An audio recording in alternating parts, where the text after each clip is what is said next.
This is a Variety Sports Network production. Now to your host. Oh my gosh, it's way too early, Josh. But anyways, hi, I'm Logan Soto, and welcome to the 7th inning. Stretch! Oh my gosh. Let me tell you something. It is not a good day for coffee. But guess what? It is very exciting because we have the founder of Baseball Trade Values, Mr. John Bitzer, I'm sorry. John, how are you doing? I've been awake since 6. I was up last night dealing with the Castillo trade, kept me up till like 1 in the morning, and then it's so much going on, I couldn't sleep. So anyway, I'm running on adrenaline too.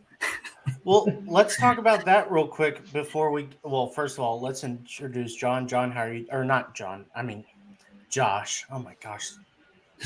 Josh, how are you doing today? I'm apparently better than you are this morning, buddy. Oh, my You gosh. really are a morning person, are you? I'm really not. I'm sorry. I was late at the bar last night. I didn't get out till 2, so I'm sorry. That's all right, man. You're forgiven. Nobody's perfect. But let's talk about the Castillo trade. Let's just jump right in real quick.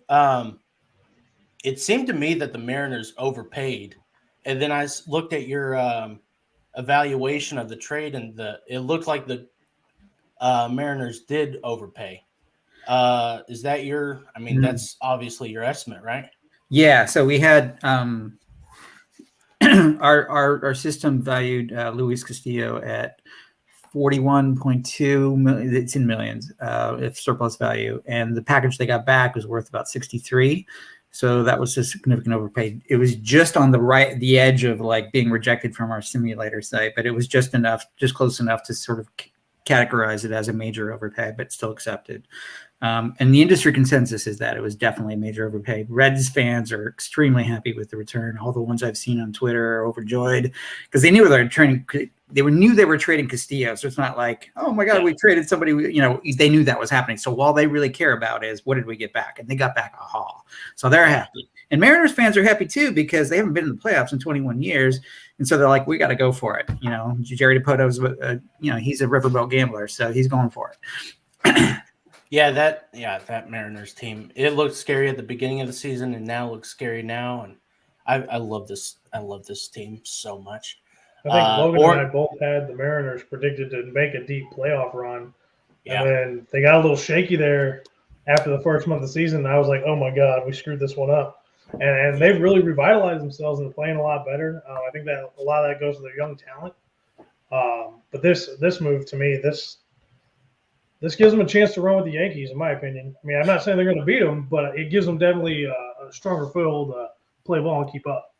Yeah, absolutely. And if you imagine what their rotation would be in a playoff series, they needed that frontline guy, right? It's like Robbie Ray's not having a great year, and Logan Gilbert's still kind of young and untested. And so, like, who are they going to go with from game one? Now they got a guy they can go with in game one, right? Absolutely.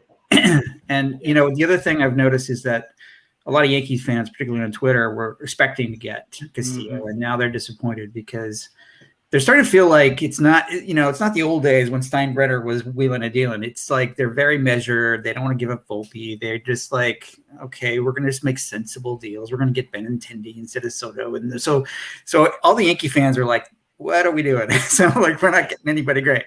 The Yankees have been in the same rut the Cardinals have been, which is like kind of getting flat-footed at the last minute when they're so close to, being a really, truly great team. But anyways, that's another topic for another day. So, like we said, you are the founder. And did you first of all, what made you want to open up a website, and what's your baseball history pretty much? So I grew up an Oakland A's fan in California. And being an A's fan, you go through ups and down cycles, right? You Billy Beane and Moneyball, and after a while, you start becoming this sort of quasi-G, like what's Billy Beane doing, and what's he going to do next, and how did that trade become fair, and all that stuff. And so I was a contributor to the A's blog on SB Nation called Athletics Nation, and every time they would make a trade, I would try to figure out how it was fair. And then I've got a side of me that is pretty good at math and crunches some numbers, and I went to business school, and so I built models, and so. I just started as a hobby, just trying to figure out what fair value was and what they were using to try to do that. And then in 2018, I got laid off from my job. And so I had some time to kill. So I started just building it on spreadsheets. And then I hired a small tech agency to build the actual site. And then tried it out, and it seemed to be pretty close. The first year we were like, 80%-ish of our numbers were working. And then we fine-tuned it a bit and made it better. And now it's up to like 95% accurate. So it feels like it's in a pretty good place now. I've since hired 3 more people, and it's rolling now. That's amazing, man. That's awesome. Thank you. Yeah. So, a lot of work goes into this website. It's not like you just say, oh, well, this guy is really good, so he's, something like this. And so if you it's not like MLB The Show where you get a whole bunch of bad players and you can just trade for Mike Trout or Juan Soto's. So it's really cool like that. And I really appreciate that. Like how long did it take you for that? It's funny because what we're trying to do is mimic what all the front offices do. They have a team of valuation guys, and they've got algorithms and stuff, and it's a black box. We don't know what they're doing. So I had to kind of play detective and figure it out. Is it this? Is it that? And each time I figured something out, and there was another variable and another variable, and it's sort of a calibration game to try to get the numbers to work and then test it against the market. And a lot of times the free agent market can be instructive in so what did they pay for? It's basically a simple algebra equation. You're solving for a different thing. You're solving for trade value or you're solving for free agent value. So you can use both as kind of parameters. So anyway, we do the calculations. The average fan doesn't do the calculations, right? They just think good player for good player. Yeah. I went out for beers before I started the site with some Yankees and Mets fans, and I was like, at the time, DeGrom, this was before he decided his extension, and I said, what would you trade DeGrom for? And they would say, Aaron Judge. I'm like, what are you basing that on? Good player. And I'm like, that's it. So that's how, I'm not to denigrate fans, but most fans aren't doing the calculations. In fact, most media people aren't doing the calculations either. So what we're trying to do is the calculations that front offices are doing. And there's a lot that goes into it. There's a lot of math.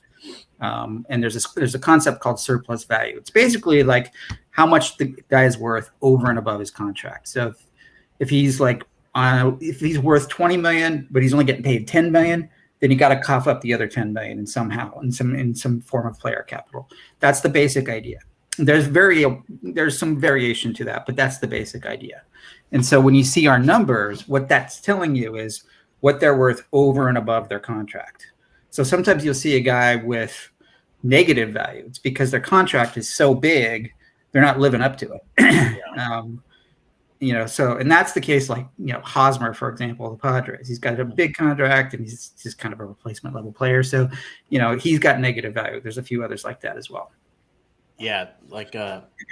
What it reminds me of is the Nolan Arenado trade. Cause he had such a big contract, and I think you guys either knew that the Rockies were trying to get rid of him also, and that kind of added to the D value. No, we didn't. Not at all. We just sort of said, hey, what the numbers say at the time he was worth about minus 44. He was negative value. In other words, he was coming off a bad year in 2020, and it was a weird pandemic year anyway, but he was still kind of coming off a bad year. He'd been injured and kind of underperforming. And he's got this big contract that's paying him like $35 million a year for however many, and it's the math wasn't adding up. He had negative value. So we stuck our neck out. I wrote an article and said, look, he's worth minus 44. And people said, what? He's a great player. And I said, no, he's worth minus 44. And then the next thing that happens is the Rockies trade him. They kick in $50 million just to get a couple prospects back. So I was right. Not even top prospects either. That was the crazy thing. And so, you basically did basically have that.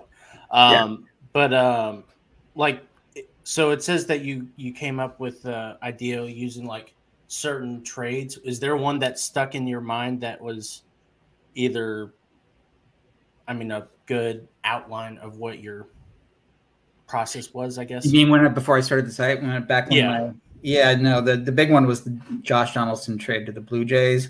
Oh man. And I wrote an article about this. I have a series where I look at past trades and try to figure out what the values were and how it worked out. And that one was just terrible from the get-go. Because they got back one, Barreto, who was a top 50 prospect, but not like a home run prospect. Yeah. And a couple other dudes that just didn't do anything. So like what that for like 3 years of an MVP, like, no, that was not a fair trade at the time. And it was obviously in history, it did not work out at all as well. Barreto turned out to be a bust. The other guys were a bust. I mean, nothing, anyway. So that was a bad one. And so analyzing it kind of from this perspective now, you can see how bad it was. And even Billy Beane admits that was his biggest mistake. Yeah. Speaking of Donaldson, did you ever buy into the rumors that Donaldson was always taunting Billy Beane? No. I think look, Donaldson is not the most popular player in the sport. He's got some rough edges, but at the end of the day, most GMs are rational, and they're not just going to do a knee-jerk reaction based on whatever conversation they might have had. I mean, I'm not doubting that conversations that might have happened, but that's not the reason, because they're stewards of their team, and that's a big responsibility, and they've got to think like adults, and most of them do. Yeah. Yeah. Yeah, right. Most. Yes, our premise is most of them are rational. Yeah. Makes sense. Yeah, that is true. Yeah. Probably a good process to take, or a good step to take in the process. If they weren't, they wouldn't be doing their jobs, obviously. But Right. Some of the moves they make, man, I'm just like, what happened? And it's can weird. I ask a question about the Yankees real quick? Yeah. What was your reaction, and how did you value the Benintendi trade? It was fair. We had it almost dead on. Yeah. We had them at 8, and they got like 7.4 back. So, right on, right there. But did you personally see that trade happening with all the issues with vaccination statuses and everything for across the board since Toronto's in their division? Right. A little bit. We downgraded Benintendi a little bit just because of that, like 10%. It was not a big mover, a needle mover, but a little bit. But it still would have been fair had we not done that. It was fine. He's, 2-month rental. He's okay. He got 3 lower level prospects back. It was fair. He's not a power guy. He's more of a contact guy. But they needed that in the Yankees because they're such a sort of, A, they're right-handed heavy, and B, they're sort of power strikeout heavy, right? So they needed, he's the opposite of those things. Yeah. Really, you guys have, your company has, skyrocketed in the last year. What has that been like, and how did it grow? Like, did it grow super fast overnight, or did it grow just gradually? So we've never promoted it. Like, I don't have a marketing person or whatever. I mean, it's just, my mantra has just been try to build the best product you can, and people will like it, and then they'll tell other people about it. And it's just totally organic. And that's what happened. I mean, all we do is when the trade happens, we promote, we say, hey, here's how it did on our model. And we post that on a Twitter post, and people respond. And a lot of people like to see, oh, what were the numbers? How was it fair? And so then that starts circulating. So social media helped a little bit, but basically it was just all word of mouth. And we actually had to suffer through 2 big downturns. One was the pandemic shortened season 2020, where there's just nothing happened. So when there's no baseball, people kind of do other things, and, they don't come to your site. Same thing happened with the lockout. That was the second one. So normally there would have been a postseason last winter. An off season, but there wasn't really, because nothing happened for like 3 or 4 months. So traffic was dead then too. So now we're finally in a normal zone, and we've now got 3 years under our belt. And we've also kind of been very honest about, what we get right, what we don't get right. And we post everything to Twitter. We also have a history section where we say, here's our track record, how many of them we got right since we've launched. For 3 years, there's been over 300 trades, and we got 95% of them right. And here are all the big ones. Here's the links to all the trades from history. So we keep the receipts. So I think that helps our credibility too. And people start to say, okay, maybe you guys know what you're talking about. And that helps. That's awesome that you're willing to put it out there and make sure that over time people can still go back and check you guys. That not only says that you're very transparent and you're all about doing the right thing, but that just keeps your track record going, man. I mean, yeah, that's awesome. That's awesome that you took that risk, not knowing how it was going to pan out from the beginning. But with your success, why not, right? Yeah, well, yeah, and I told another reporter that after our first sort of trade deadline, we did okay, but not as well. And I was like, maybe this is not going to work. But then some people piped in and said, no, this is a good idea, man. You should keep going. I'm like, okay. And then sometimes GMs make bad trades that are not rational. I'm like, yeah, but most of them are rational. Yeah, but sometimes they don't. And so like the fans were encouraging me enough to say, no, stick with it. And so we stuck with it, and we made it better and better and better over the years. And so now we're at a good place. Yeah. Yeah.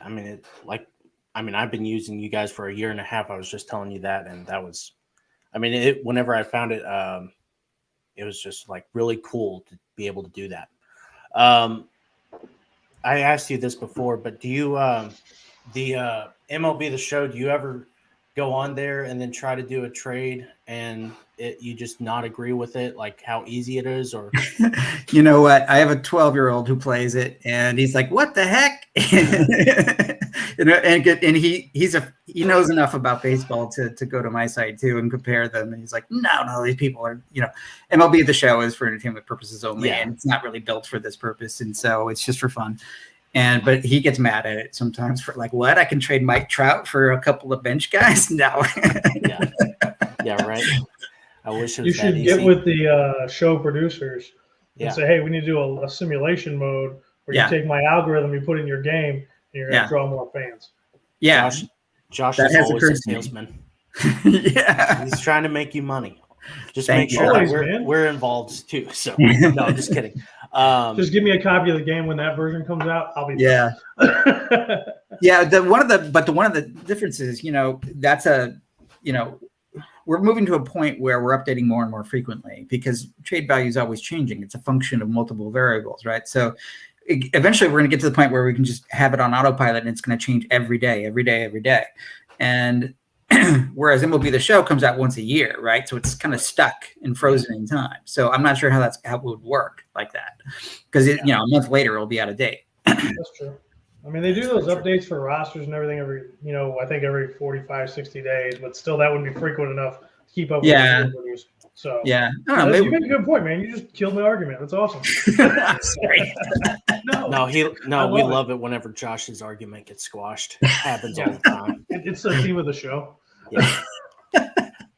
But so like you got mentioned by Jeff Passan, like, is that the highlight or well, that certainly broke a lot of ground because it had this sort of cascade effect where then all of a sudden Ben Verlander, Justin's brother, he's a social media guy, he starts tweeting about us, and then other beat reporters start tweeting about us. Next thing you know, The Athletic is interviewing me, and now they're using our numbers in trade proposal articles, and all kinds of stuff is starting to happen like that. So that's nice.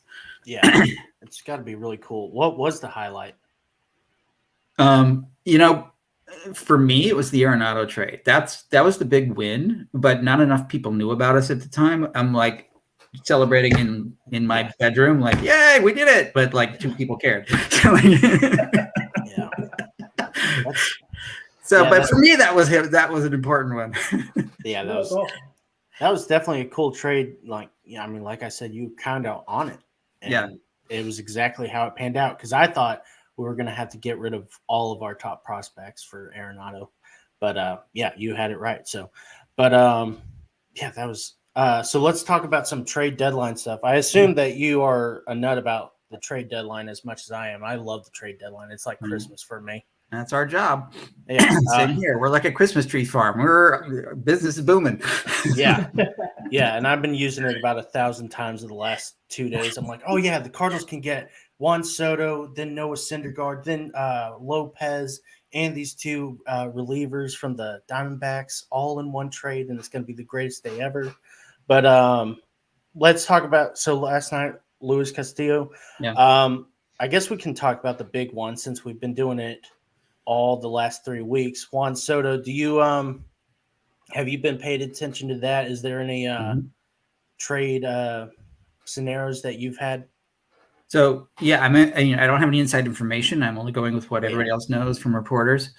But looking at the numbers and the possibilities, I would still say I've been saying all along that the Cardinals are the favorites because they have the prospect, the player to do it.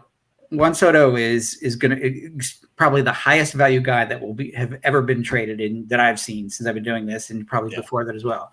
We have him around 170 or so in surplus value, which is ridiculous. that would just wipe out a lot of teams' farm systems. So you can just eliminate a whole bunch of teams right there because they just don't have the prospect capital. Now there's a couple of creative ways you could get around that. One is by attaching a bad contract. We talked about negative values before. In theory, you could attach the worst contract in baseball, which is Steven Strasburg. The guy may never pitch again. Unfortunately, he's owed like hundreds of millions of dollars. So you could just take Strasburg and Soto in theory and not give up anything because you're just taking on the burden of paying Strasburg all that money for years to come. Nobody's going to do that.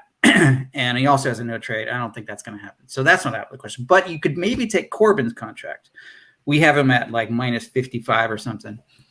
And so that would offset the value of Soto to a degree that it becomes more affordable. You just make up the difference in prospects. Now, about 10 teams could do that. Yeah. But if the Nationals don't want to attach Corbin and they say, no, you have to give us $170 million worth of prospects, okay, now you're down to only like 4 teams, which is why you're seeing it reported that there's only 4 teams in the running. Like Bowden reported it and a few other guys did. And that's the Cardinals, the Padres, the Dodgers, who are always sneaky, by the way. Yeah. And I forget. And I think it was the Mariners before last night's trade. So it's probably down to 3 now because the Mariners now have wiped out some capital. Yeah. So now you're down to probably just, Cardinals, Padres, Dodgers. I still think the Cardinals are the favorites just because they have a lot of young, not just prospects, but guys like Dylan Carlson and Nolan Gorman who've also graduated, who could also be traded and would be attractive to Washington because they have long periods of control under, they've got them for 5-6 years. So, and I think, and studies have shown that if you make that leap successfully from AAA to the majors and you become a productive, that's a really good bet. You remove some uncertainty risk because in a lot of times with prospects, obviously they bust. And so you think, they've got a lot of tools, but you don't really know until they actually start producing at the MLB level. So guys like Nolan Gorman and Dylan Carlson are already producing. They've already kind of gotten their feet wet, right? And so they're safer bets. So the Nationals would want at least one of those guys to kind of ensure that they don't get stuck with a bunch of busts. And that's important because when you look at trades, and one of the biggest trades that happened in the last several years was Christian Yelich to the Brewers. And he was around, I did an article on it, he was around 116 million in value at the time. And the Marlins got 4 good prospects back, but they all busted. They ended up with 0 at the end of the day. So you don't want that to happen if you're the Nationals. So that's why you want to ensure you get one of those sort of already in the majors kind of guys. Yeah, major league proven is always better than a gamble. Yeah. So that's Juan Soto. I mean, I hope you're right, but that's just because I'm, a Cardinals fan. And you guys want you guys want to see Soto on the Cardinals? Oh yeah, I don't want it. I need it actually. It's one of the few things I have been praying like everywhere for Juan Soto and Trey Turner. Trey Turner and Juan Soto are the only 2 guys I ever need on the Cardinals. They could lose out the rest of the season, and I'd be okay with just having Trey Turner and Juan Soto on the team. All right. Stop that, Josh. Well, he can certainly help. See, the other sort of thing about Soto is he can help. You not only get him for the remainder of this season, you also get him for the next 2 seasons, but that's 3 total postseasons. And one thing to keep in mind is that if you have him in the postseason, the team doesn't actually have to pay him at postseason. Any postseason games are paid for out of a league pool. So you're basically getting him for free for the next 3 postseasons, which is also why he costs so much in prospect value. Yeah. So I never took that into account. But when it comes to Soto, I'm perfectly fine with getting him. I'm one of those Cardinals fans personally that we got burned on the Ozuna deal. I feel like we kind of got burned on the Liberatore deal. I know we've had a bunch of prospects we traded that didn't work out for other teams, but as long as Walker's not involved, I'm pretty much okay with it. If Walker's going to be involved, I want Soto to commit to a deal before the trade's done, so we have him locked up for anywhere between 10 and 15 years. That's just my personal opinion on it. You pay $500 million plus for that? You think Cardinals will do that? I'm thinking. So my whole thought that I gave to Logan was $37.5 million a year for 12 years. With options for year 13 and 14. That's about as much as I would be willing to go. But I'm also very conservative and very old school where there's going to be more players. And I guess this is kind of the Billy Bean mentality where you can get rid of one really, really good player and you can make that up with 2 or 3 other guys. Juan Soto is, as has been stated left and right by everyone, he's a generational talent. There's no denying that. But if he has one major back injury, if he makes one bad decision in his personal life, you're paying that major contract for 15 years and you've lost that $500 million as an investment for a team. That's not a risk I'm willing to take with a 23-year-old. If he was 26 and he wanted, and this is 3 or 4 years down the road, and he wants $500 million for the rest of his career, I might be a little bit more enticed to listen to it, as long as it's front heavy and it's cheaper on the back end. So if he starts to slip or we decide we don't want him, we can offload him. The other reason I like picking up the trade right now is, let's say we take him this year, we run him through next year, and things just don't seem to be jiving. We can still flip him for more picks or not picks, but more prospects, or we can flip him for another deal down the road. So I've warmed up to the Soto deal. As if you asked Logan, I was like, we don't need him. We need pitching. 100% we need pitching. We don't need anything else. If we take Soto, I'm not going to be mad about it as long as I don't lose the farm and we don't get some kind of perhaps guarantee out of it. Yeah. The other thing with Soto is because he's only 23, he hasn't even peaked yet. You know, usually peak age is around 27. You know, it's skewing a little younger, but so 26 to 28 is like your prime time, right? If you look at players' history, like Trout and other great ones, they all peaked at that around that age, right? So he hasn't even gotten there yet, and he's already a generational player. So the best is yet to come. So if you're thinking about, and of course Scott Boras, his agent, is thinking about this as well, which is why his contract price would be so high. Because you're seeing more and more, you know, deals like Tatis and Franco where they're paying in advance for those peak years. They're underpaying for those peak years. You know, they're getting $15 million starting at age 23 or whatever. So, you know, and that's a smart deal for the teams because you're sort of baking in a lot of surplus value if it turns out as you hope it would, but it's also mitigating the risk because if it doesn't turn out, you only paid like 50 cents on the dollar for those years, right? So it's not that big a loss. Yeah, it's. I mean, I understand the cons as Josh puts it, but I always like a proven player over a prospect any day of the week, and Juan Soto is the next coming of Stan Musial, in my opinion, and that's something I don't say lightly, but that is, he's just so good. Moving on to Frankie Montas, your boy, probably the only person to root for besides Ramon Liriano. Tough to be an A's fan this year, let me tell you. But we're used to it. I feel so bad for A's fans and Reds fans because A's fans are pretty loyal. Yeah. Except whenever you get rid of all your talent. Still loyal. We understand.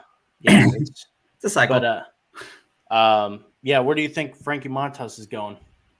So we have him about 28. We're just doing an update now to all our numbers. And he was at 27. He's about 28 now. So that's his value. Where is he going? I don't know. Because so many teams need pitching. Cardinals obviously need pitching. Yankees are interested because they're kind of shaky after Cole. Like don't really have a true number 2. Severino's just kind of not quite the same. And who do you got after that? Tyone or, North Cortez, like there's not like a solid 2 there. So the Yankees are probably players there. You never count the Dodgers out, even though they seem like they have pitching and they have Dustin May coming back, but you don't quite know for sure because Bueller's, they can't really count on him either, So like, okay, the Dodgers are going to do something. So that may be one place.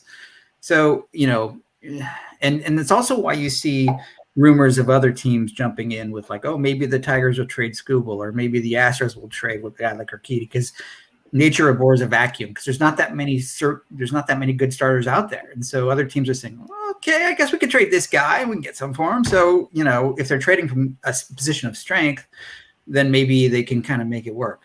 So it's the market's going to start to get a little bit more populated because after Castillo, the next tier was like Montas and Tyler Mahle from the Reds. And then after that, there's a big gap, and then you got like little guys. So they're filling that gap in the middle with a couple other possibilities. So if you don't get Montas, you can still sort of have a plan C, if you will, to like maybe an Urquidy or somebody, but that's about it. So as an A's fan, you have a promising team in 2020. You lose probably your best player in what's Wilson? his name? Simeon. Okay. Or do you who do you think was better on that team? You kind of 2020. Yeah. Well, you're right. Simeon put up a huge number, I think, that year. Yeah, that was before he became a free agent. Yeah. But Olsen had started to break out as well, Oh, and Chapman was good, and it was a pretty well-rounded team. Yeah. So and then they ship off all their talent. Yeah. They get rid of Chapman, Olsen, another player. Anyways, but yeah, Bassett and Manaea. what are the rumors with the Oakland fans right now? I know they're trying to move out of Oakland, right? So no, they're trying to move out of the stadium. So they're trying to get a new stadium on the waterfront, and they have to go through a bunch of red tape to do that. That's what's holding everything up. That's what's holding up the baseball side as well, because they can't make a long-term plan unless they know exactly where they're playing. And their GM has said that. They're using Vegas as a kind of a leverage play so that it moves a little bit faster in Oakland, but they have been spending a lot of money trying to get the new stadium done. And it looks pretty brilliant if you see some of the sketches. It looks beautiful. So I'm hoping that they move there. It's also going to be, it's a lot about money and real estate and the bars and the restaurants and the condos around it. That's what they want to build. So, but there's a good chance it'll happen. It's just taking forever. So until that actually happens, they're not going to have like a strategy for the baseball side. So they knew they couldn't keep the players that were on the last core because they were getting expensive and they had no clear direction in the future. So they said, okay, let's rebuild, which everyone got. Yeah. And so now they're rebuilding, and now they're terrible. And so they're just going to, trade whoever they can and build the farm, and they're starting to do that. And so they're playing for 2025 basically, which is, understandable. And by then they'll have a new stadium. So it goes in cycles. Yeah. We get it. Yeah. So do you think Sean Murphy will still be there by that time? Not in 2025, no. They've got Langoliers waiting in AAA. And they just drafted yet another catcher in the first round. So no, they'll trade Murphy, maybe not at this deadline, probably in the offseason. He's still got 3 years left, so there's no rush. But, they've got a lot of value there if they do want to trade him. Yeah. We made a I made a trade proposal a couple weeks ago, and I actually used baseball values, and it was Montas, Blackburn, and Sean Murphy to the Cardinals. And I was saying Walker, Wynn, and this was before Soto was even available. Yeah. And so I was like, oh, yeah, I'll trade these guys. And I can't remember who else it was, but, yeah, I thought it was going to be a steal. Oh, Edman, I think it was. And I thought, oh, yeah, the Cardinals would give this away, and then they have a backup catcher when Yachty retires. And then Josh shot me down quick. He was like, no. Yep. Sure did. Like, the A's would not have wanted Edman. The A's just want prospects because they're building for 2025, so they're not going to want Edman. But the other guys maybe. They can have Libertor. You guys can have Libertor. Yeah, right. Take him. Sure. Done. Yeah, right. Okay, A's have to respect our trade now because we are with baseball trade values now. So, of course it's official, right? Yeah. Is there a trade that you have just the gut feeling is going to happen? Like that's maybe not talked about as much. Maybe it's Ohtani. I mean, I think Ohtani's still a long shot because of the optics. It's really, oh my God, the Angels are such a mess. Now that Trout's got a back problem, it's even more of a mess.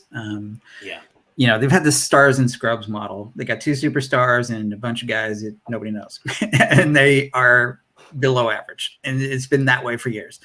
And so, there's no getting around. They, sunk a bunch of money into Rendon, and it's just, they've got need, and they've got a terrible farm, so they have nothing to work with.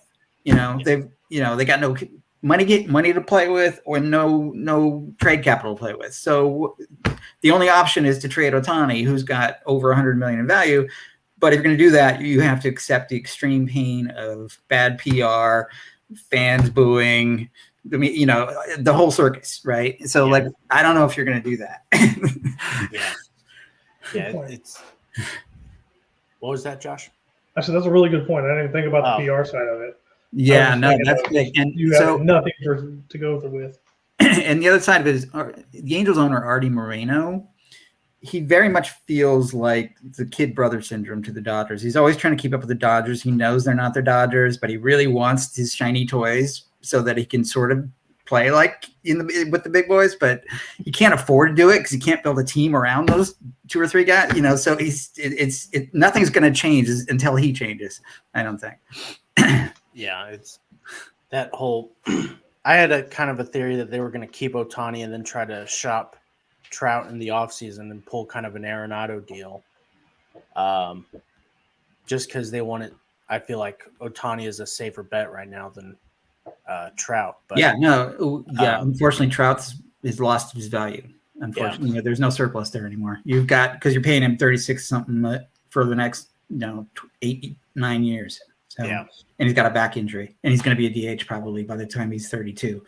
Yeah, I love Mike Trout, but man, that's kind of a mess right now. Yeah. So is there a trade idea that you like, or sorry, I kind of steered it away right after I asked you that. I'm so busy just like working on the values. I haven't thought about that too much, to be honest. We get hundreds of proposals a day on our site, and I can't keep up with all of them.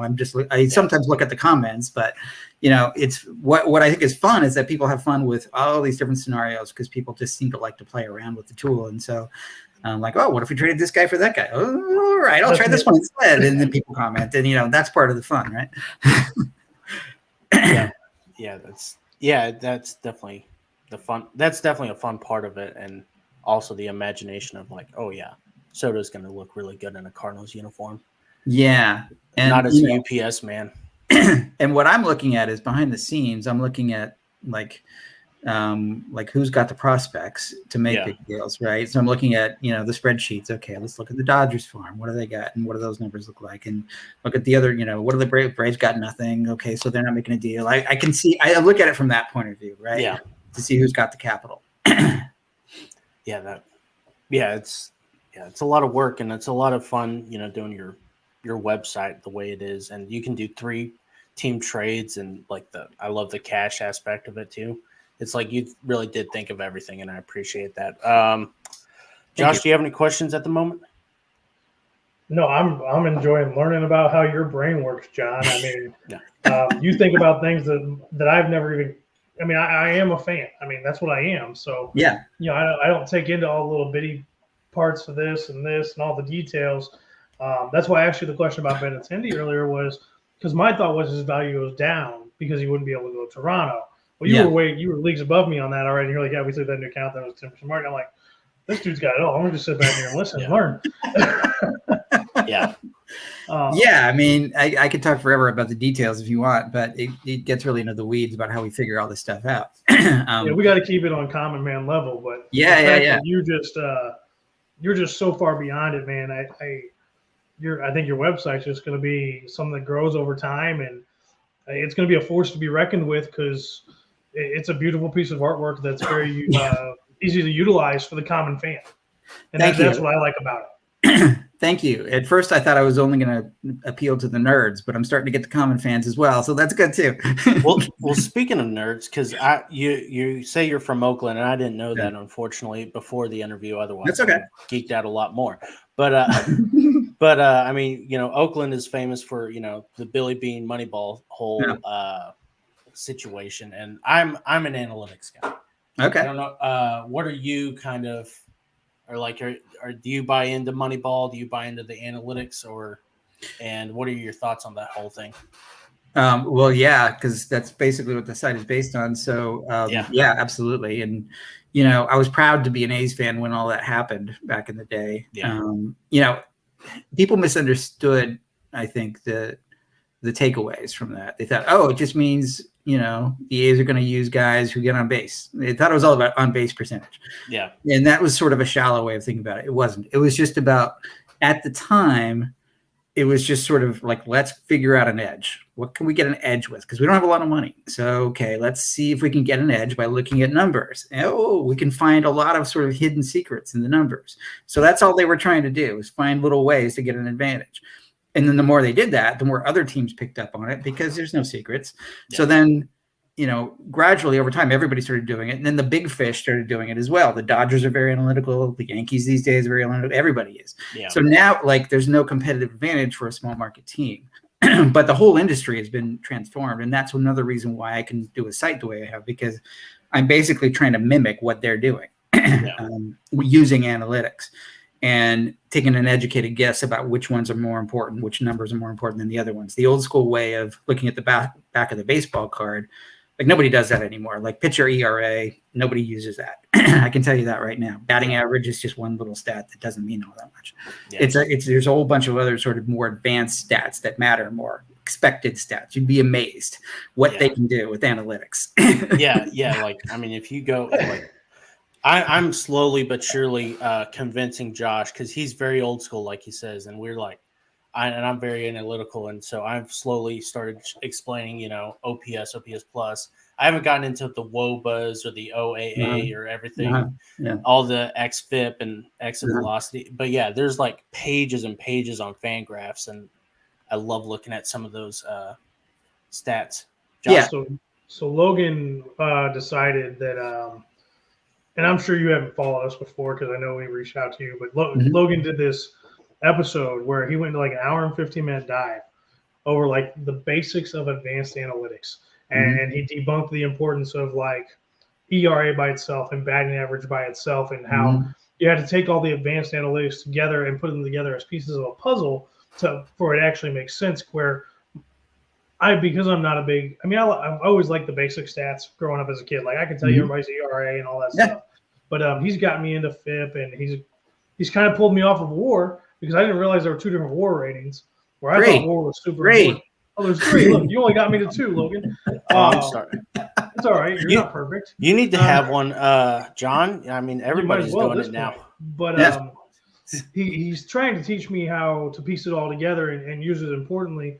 And he's definitely convinced me that the advanced analytics work. My concern is, at what point do the advanced analytics start taking away from the purity of the game that I'm sure you grew up playing as a child, that I grew up playing as a child, that Logan grew up playing as a child? Where do the analytics actually start damaging the game? What point do we have to get to where it takes away the fun and the purity? So I'm going to first start with I have 3 boys, so I coach Little League, and in my 8-year-old's team, and I was coaching a summer travel team, and I was using this app called Game Changer, which scores the game, and over time you get to see the statistics. And these are 8-year-olds, mind you, but I'm looking at who's got the ERA, who's got the batting, like OPS, and like for 8-year-olds, I love it. And I'm planning my lineup because the guys are better at the top, but it worked in the playoff game. I had the best hitters. At that point, I had like 12 games of data. Now, that's not a lot, but for an 8-year-old, that's okay. So my best hitters were at the top, and it worked. And we scored 9 runs that day. So, so it's a funny story to tell you. Analytics work, even with 8-year-olds. But, and we had a lot of fun because they were getting on base and doing what you would expect the better players to do. So, I felt like Billy Bean revolutionizing the 8U summer travel level. Gonna go through the same stuff as Billy Bean with some weird parent. Like, why is Harry batting 4th? Because he gets on base. Have a little guy follow you around the whole time. Little Jonah Hill. Yeah. But everybody looks whenever they think of analytics. Unfortunately, the only thing people look to now is Kevin Cash and the World Series pulling Blake Snell out. And I'm like, there's more to it than that. It's more of a tool than it is a strategy. In my opinion. So I totally get it, and I think most front offices, as I understand them, get that it's a balance, right? Because what they do is they they analyze like the best matchups, right? So if you got a lefty on the mound, you want a righty heavy lineup, and and so on, or who's hot and who's not, and little micro matchups even, shifts and things like that. And they tell the manager this the day of. Like, okay, here's our plan. But the manager also has some reign to use his gut, I think. Most of the teams do that. I mean, I'm thinking about Bob Melvin and the Padres. They're a very analytical team, but he's also kind of a blend of old school and new school. He understands the analytics, but he's going to make a good decision depending on what he sees is happening on the field. Yeah. That's why he's a good manager. So the best ones do that. You saw sort of a revolution in managers over the last 10 years from old school guys to new school guys. But then you had a little bit of a sort of a turn back with the Dusty Bakers and the Buck Showalters. But those guys also are smarter than you think. They're not just old fuddy-duddies. They're actual smart guys, right? So even Dusty and Buck use some analytics, right? Yeah. But they're also very sort of gut-driven. So I think it's kind of a blend even with those guys. Yeah. Yeah, it's I don't know. I do like the old school, but I also like the new school a little bit better. And the only reason why I like the new school is really just because I like being able to truly appreciate a player, and that's my thing. And so, but we're at 45 minutes. I think it's about. I mean, Josh, do you have any questions that you want to say before we let John go back to his busiest time of the year? No, I just want to, again, John, thanks for coming on and sharing your wisdom and your story with us. If I can come up with more questions, can we have you on the road or back on the show down the road? And absolutely, maybe I can have some more intelligent things to bring up to you, challenge you a little bit, maybe, if that's even possible. I'm happy to have that. No, bring it on. Yeah, right. Awesome. I would love to have a conversation with you in the off season, with off-season trades, and maybe make some predictions out there, see what could happen and what's realistic. Sounds like fun. Yeah, we'll talk about the Oakland A's because we like to talk about other teams. So, thanks again for John for having us on or coming on. I'm sorry, my back has been killing me all night, and so I haven't slept, and so this is why. I'm a little bit wired. I'm a lot more normal, I promise you. He's usually more together than this. I'll give him that. Yeah, I'm so sorry. No worries. Anyways, thanks for coming on. And guys, what is the phrase? Every time, this is normal all the time. Live long and watch some damn baseball. Have a good night, guys.